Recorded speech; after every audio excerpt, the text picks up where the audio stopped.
बिस्मिल्लाहिर्रहमानिर्रहीम। अस्सलामु अलैकुम। उम्मीद करता हूँ कि सब खैरियत से होंगे।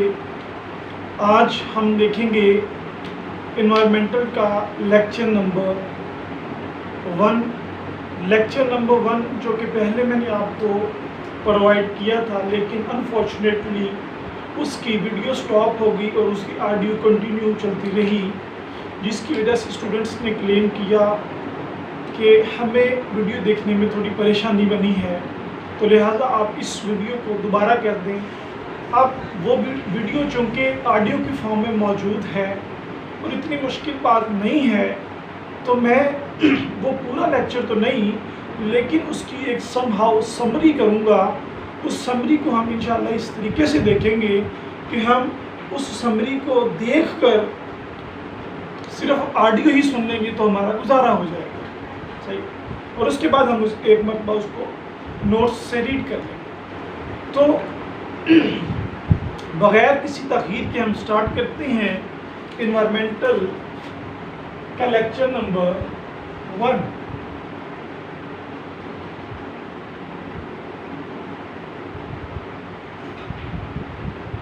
Environmental biology. चूँकि आज आपको पता है कि 10 मुहर्रमुल हराम है और मेरा तो कोई आइडिया नहीं था वीडियो बनाने का, लेकिन कुछ स्टूडेंट्स ने मुझे बताया, तो फिर मैंने कहा कि चलें थोड़ा सा हम पिछला लेक्चर ही रिवाइज कर लेते हैं ताकि किसी का कोई मसला ना रहे। तो लेक्चर नंबर 1 में मैंने डिस्कस किया था बेसिकली दो चीज़ें, origin of solar system and origin of earth.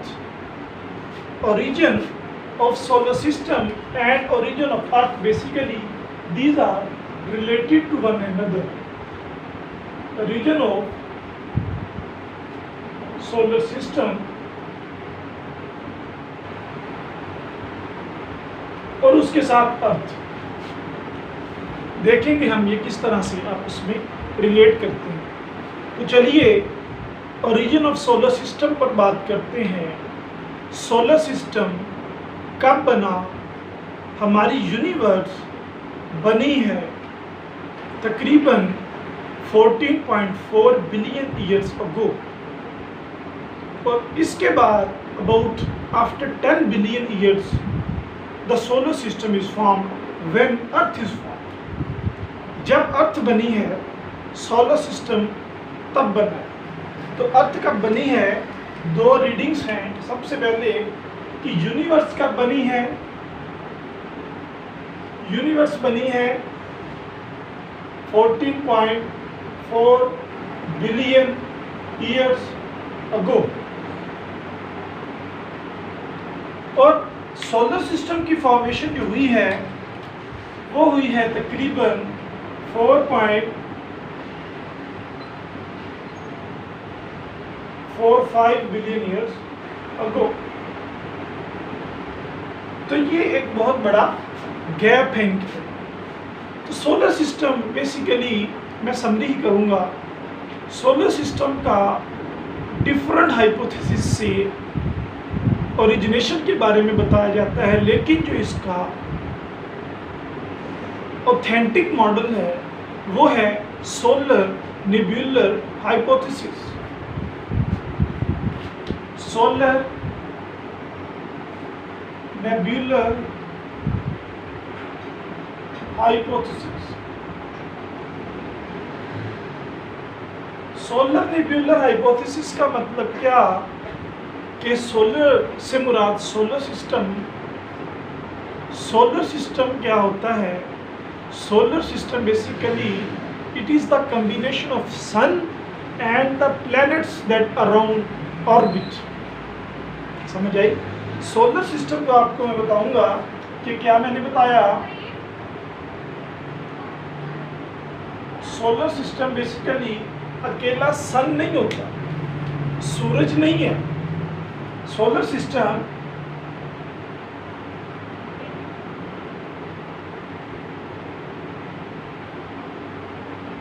Basically अगर हम देखें, ये है सन, ये आपको समझाने के लिए, ये है सन, और सन के साथ आपको पता है कि प्लैनेट्स मौजूद हैं, 9 प्लैनेट्स जो बिगर प्लैनेट्स हैं जो हम बचपन से पढ़ते आ रहे हैं। Mercury, Venus, earth, Mars, Jupiter, Saturn, Neptune, Uranus and Pluto, ये इस तरतीब से बेसिकली पाए जाते हैं। अब यहाँ पर सिर्फ और सिर्फ उनके फर्स्ट स्पेलिंग लिख देंगे। सन के बिल्कुल साथ पाया जाता है मरकरी, सही है, मरकरी। फिर उसके साथ पाया जाता है वीनस, फिर अर्थ, फिर मार्स, फिर जुपिटर, फिर सैटर्न, फिर यूरेनस, फिर नेपच्यून और फिर प्लूटो। इस तरह करके ये 9 बिगर प्लैनेट्स पाए जाते हैं सन के साथ। और अब ये सन और ये planets basically these are from the solar system, सही है। सोलर सिस्टम क्या है? सन प्लस प्लैनेट्स, ये बनाते हैं सोलर सिस्टम। और इसमें दूसरा लफ्ज जो है वो है nebular. Nebular, nebular from the nebula. Nebula किसको बोलते हैं? Nebula, nebula basically it is considered as a mass of gas and dust, या फिर is a cloud of gas and dust. Nebula is the cloud, बादल है, of gas and dust. Gas और dust के जो बादल है एक बड़ा, उसको बोलते हैं निब्यूला। तो ये बादल, ये क्लाउड बेसिकली अपने अंदर एक कंपोजिशन रखता है। मैं ये बनाता हूँ for example, that is the cloud, ठीक है, दैट इज द निब्यूला। अब निब्यूला में क्या क्या मौजूद है? निब्यूला में जनाबे वाला गैस मौजूद है और निब्यूला में मौजूद है डस्ट पार्टिकल्स। ये सपोजिंग हेडिंग्स हैं, क्योंकि हाइपोथेसिस कोई कंफर्म चीज़ नहीं होती, ये हाइपोथेसिस है। नेब्यूलर हाइपोथेसिस के मुताबिक एक नेब्यूला था 4.5 बिलियन ईयर्स, जब सोलर फॉर्मेशन स्टार्ट हुई। ये नेब्यूला बेसिकली गैस और डस्ट का एक बादल था। With the passage of time इनके करीब से एक बॉडी गुजरी, इनके करीब से एक थर्ड स्टार गुजरा, और उसकी वजह से इसमें कोलैप्सिंग होना शुरू। क्या होनी शुरू होगी? Collapsing. Nebula become shrink, collapse. Collapsing क्यों? क्योंकि जो पार्टिकल्स होते हैं उनमें ग्रेविटेशनल फोर्स होती है। समझ आई? फिजिक्स से अगर आप वाकिफ़ हैं तो आपको आसानी होगी। उनमें डस्ट में ग्रेविटेशनल फोर्स होती है, कुव्वत शकल होती है, अपने आप को या दूसरों को अट्रैक्ट करती। तो जब टाइम गुजरा, ये डस्ट पार्टिकल्स इन्होंने कोलैप्स करना शुरू कर दिया, कोलैप्स करना शुरू कर दिया। जब कोलैप्स करना शुरू किया तो जनाबे वाला ये क्लाउड श्रैंक होना शुरू हो गया। सही है? क्या होना शुरू हो गया? श्रैंक होना शुरू हो गया। अब यहाँ पर एक बात याद रखनी है, जब ये श्रैंक होना शुरू हुआ, लेकिन ये श्रिंक नहीं हुआ। क्यों नहीं हुआ? यहाँ पर क्या मौजूद है? Gas. Gas helps to expand to the nebula. दो चीजें हैं, एक था डस्ट और एक थी गैस। डस्ट और गैस। ये जो डस्ट था, डस्ट पार्टिकल्स ने मूव किया एक पॉइंट की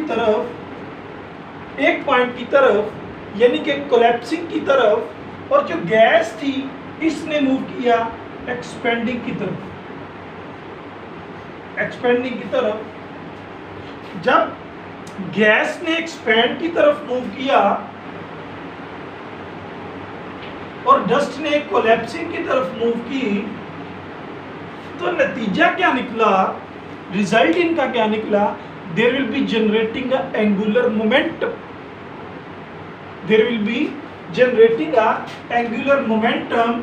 और ये जो बादल है ये तकरीबन मोर और लेस सर्कुलर शेप में हो गया, और ये फर्दर कोलैप्सिंग होता, ठीक है। Generate angular momentum.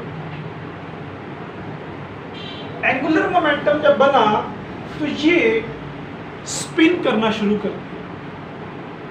Gas expand कर रही है, डस्ट पार्टिकल कोलैप्स कर रहे हैं। अब ये बताओ कि जब एक चीज बाहर की तरफ मूव कर रही हो और एक चीज अंदर की तरफ मूव कर रही हो तो उनमें स्पिनिंग आती है कि नहीं आती? उनमें स्पिनिंग स्टार्ट हो गई। तो यही इनकी बात थी कि ये जो निब्यूला था बेसिकली ये कंप्रेस हुआ,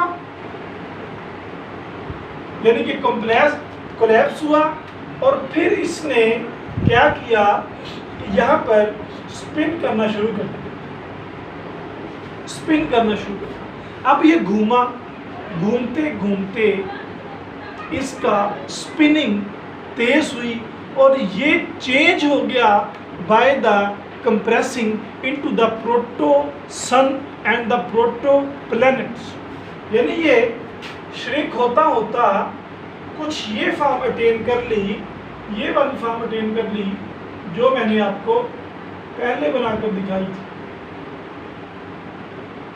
ये अब यहां पर मौजूद है सन।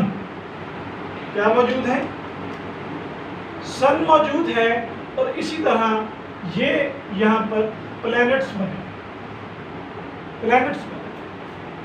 लेकिन यहां पर सन और प्लैनेट्स इमीडिएटली नहीं बने, बल्कि इस स्टेज पर जो सन था उसको हमने नाम दिया प्रोटोसन बना। और ये जो प्लैनेट्स थे इनको नाम दिया जाता है प्रोटो प्लैनेट्स का। ये प्रोटो प्लैनेट्स बने, ये प्लैनेट्स नहीं थे। सही है। अब यहाँ पर नेब्यूलर हाइपोथेसिस इख्तिताम पजीर होती है कि इस तरह से प्लैनेट्स, ये हाइपोथेसिस आइडिया। अब जो रिसेंट और इसका करंट हाइपोथेसिस यूज हो रहा है वो है प्रोटो प्लैनेटरी हाइपोथेसिस। क्या है? Proto planetary hypothesis. Protoplanetary hypothesis बिल्कुल इसी तरह नेब्यूला की तरह एक्सप्लेन करती है कि पहले नेब्यूला था, उससे प्रोटोसन और प्रोटोप्लैनेट्स बने, लेकिन प्रोटोप्लैनेटरी हाइपोथेसिस इसमें कोई एडिशन करती है, इसमें कुछ एडिशन। वो एडिशन क्या है? वो ये है कि यहाँ जब सोलर सिस्टम बना, ठीक है, फॉर एग्जाम्पल ये सन जो है, प्रोटोसन जो है, ये सन में चेंज हो गया और प्रोटोप्लैनेट्स जो हैं वो प्लैनेट्स में चेंज हो गए। ठीक है, यहाँ पर चलिए मैं डायग्राम बना देता हूँ कि हुआ कुछ यूं होगा,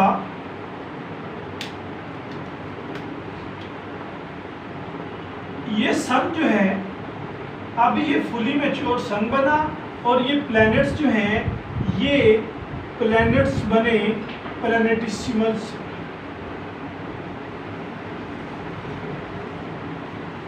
प्लैनेटिसिमल्स छोटे प्लैनेट से ये बिगर प्लैनेट्स जनरेट हो। इसमें एडिशन पॉइंट क्या है? एडिशन पॉइंट ये है, there will be a two region of the solar system, there will be a two regions of the solar system. अब ये जो दो रीजन है सोलर सिस्टम के, ये क्या है? एक रीजन है outer region and the other one is the inner region. Outer and inner region ये बने। आउटर रीजन क्या हम ये कहेंगे कि ये आउटर रीजन है और ये इनर रीजन है? नहीं, यहाँ पर जो आउटर और इनर रीजन है वो सन के साथ है, यानी कि अगर जो सन के साथ है ये रीजन सन और इसके साथ वाला ये रीजन, ये इसका इनर रीजन कहलाएगा, और ये जो बाकी वाला रीजन है ये इसका आउटर रीजन कहलाएगा। ठीक है, आउटर रीजन और ये साथ वाला इसका इनर रीजन। जो इनर रीजन था इसमें सपोज किया गया कि यहाँ पर मरकरी है,